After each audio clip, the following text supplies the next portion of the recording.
امام ظاہری نے حمید بن عبد الرحمن سے نقل کیا، انہوں نے عبید اللہ بن عدی بن خیار سے کہ وہ خود حضرت عثمان غنی رضی اللہ تعالیٰ عنہ کے پاس گئے جبکہ باغیوں نے ان کو گھیر رکھا تھا۔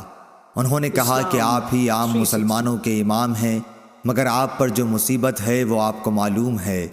ان حالات میں باغیوں کا مقررہ امام نماز پڑھا رہا ہے، ہم ڈرتے ہیں کہ اس کے پیچھے نماز پڑھ کر گنہگار نہ ہو جائیں۔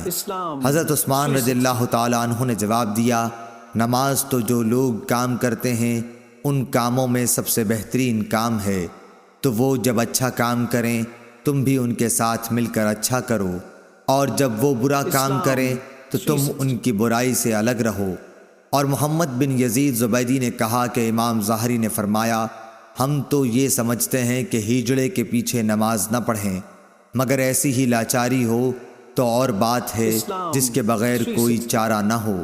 صحیح بخاری حدیث نمبر 695۔